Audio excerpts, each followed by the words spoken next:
Écoute-moi, calme-toi. Il faut répondre normalement à la question. S'il arrivait qu'il y a un Dieu, même que ce ne soit pas le Dieu de l'islam, un Dieu quelque part, qui promette le passage en enfer obligatoirement aux croyants, est-ce que ce Dieu-là, il est digne de confiance? Est-ce qu'on doit le suivre? Réponds-moi. Écoute, on va arrêter les jeux de mots. Il dit il n'y a pas de si. Il n'y a pas de si. Attends, le créateur, c'est celui-là même qui est ordonné et qui est parfait dans tout ce qu'il fait dans sa création. Il dit il n'y a pas. J'ai dit, mais s'il arrivait, qu'un Dieu a fait ça? Il dit il n'y a pas même d'abord avant de parler de si. Non, réponds à ma question. Je ne suis pas dans les conditions pour dire si. Non, je ne suis pas dans ça. Pourquoi tu ne veux pas répondre? Pourquoi? Répondre à quoi? J'ai dit, s'il arrivait qu'un Dieu quelconque promette le passage en enfer à ses adeptes, comment tu vas traiter ce Dieu-là? J'ai dit de me répondre. S'il arrive que Dieu promet passage par l'enfer à ses croyants, oui, c'est un vrai Dieu. Mais s'il arrive, un instant, s'il arrive,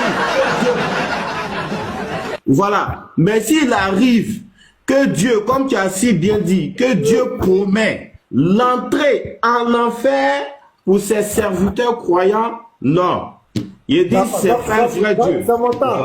Voilà. Donc le Dieu de l'islam a promis à ses croyants de passer obligatoirement en enfer, non? Tu es d'accord? Non, pas en enfer, par l'enfer. Hey. Allah, il a fait une promesse, il dit tout le monde va voir l'enfer, on va tous voir l'enfer. C'est pas seulement les croyants, tout le monde verra l'enfer. Les musulmans vont passer. Donc tous les croyants, attends, c'est mon temps. Tous les croyants pieux vont passer par l'enfer obligatoirement. On est d'accord? Tout le monde va passer par l'enfer. Tout le monde va passer par l'enfer. Je ne parle pas de tout le monde. J'ai dit, je parle de toi, musulman. Laisse tout le monde là. J'ai dit, donc tu confirmes devant tout le monde ici que ton Dieu a promis que vous les croyants musulmans, vous allez passer obligatoirement par l'enfer. C'est ça? Oui, mais c'est un passage. On va passer par l'enfer. Ah, d'accord. Donc je reviens maintenant. Merci. Voilà. Maintenant, c'est mon temps maintenant. Attends. Ok, ouais, fini. Tu as fini de parler, laisse-moi parler maintenant. Donc, voici, au début, il disait, et Dieu ne nous a jamais dit, on va rentrer en enfer, on va passer, il est en train de nier. Et quand je lui ai posé la question, maintenant, le cerveau a bugué à 100 degrés. Il a dit, attention, si il répond à cette question-là, le pasteur, il va me foudroyer. Donc, il a fait des pirouettes. Donc, voici un Dieu qui te promet le paradis. Parce que le paradis, c'est quoi? Toutes les religions promettent le paradis. Toutes les religions, les bouddhistes, ils promettent le nirvana. Même nos parents au village qui adorent les fétiches, ils te disent que quand après ta mort, il y a un endroit où tu vas aller te reposer. Jésus, dans la Bible, promet la vie éternelle à ceux qui le suivent.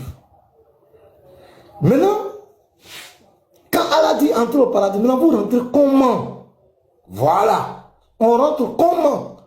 C'est le comment qui est le problème maintenant chez le musulman.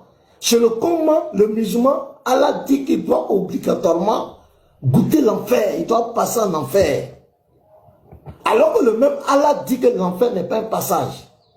L'enfer est une destination. Mais est-ce que l'enfer est un passage ou bien l'enfer est une demeure? Est-ce que l'enfer est un passage ou bien l'enfer est une demeure? On demeure en enfer ou bien on passe en enfer? On sait qu'on demeure. L'enfer, c'est une demeure. Il y a deux demeures dans l'au-delà, soit le paradis ou l'enfer. Donc, ça ne peut pas être un passage et le passage sera l'enfer. L'enfer est un endroit où il va brûler les mécréants, selon le Coran. Donc, l'enfer n'est pas un passage. On ne passe pas par l'enfer. On ne peut pas passer comme on va par l'enfer. C'est l'endroit où on envoie les damnés, ceux qui sont condamnés. Ce sont eux qui vont en enfer. Ceux qui n'ont pas suivi la loi de Dieu. Ceux qui ont suivi le diable et les démons. C'est eux-là qui vont aller en enfer. Comme Jésus le dit dans Matthieu 25, verset 41 et suite.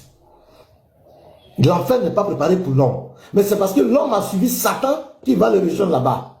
Maintenant, comment la meilleure des religions, lui m'invite à devenir musulman. Comment la meilleure religion peut promettre un passage obligatoirement en enfer? Et quand il lit le tafsir d'Ibn Kathir, mais c'est terrible.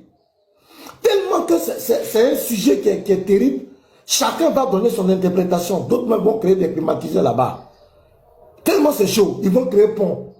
Parce que dans leur conscience, ils savent que ce n'est pas normal qu'un Dieu demande à cet adepte, aux croyants, de rentrer dans cet endroit. Comme un livre qui est venu pour guider les musulmans, pour leur faire une promesse. Comment un livre qui est venu pour que les musulmans deviennent, les gens deviennent musulmans et pour qu'ils aillent au paradis. Pour qu'ils aillent au paradis. Comment ce livre-là peut dire que les musulmans, là, ils vont aller en enfer? En enfer. C'est pas possible. Donc moi, Youssef, je ne veux pas passer en enfer. C'est pourquoi je ne deviendrai jamais musulman. Je n'ai pas besoin de passer en enfer. Je n'en veux pas. Tu peux garder ta promesse d'enfer là. Ça seulement, moi, je ne vais pas là-bas. Je ne peux pas adorer un Dieu qui me dit obligatoirement pour que je passe par l'enfer. Je ne peux jamais accepter ça. Et vous les chrétiens, n'acceptez jamais tel Dieu.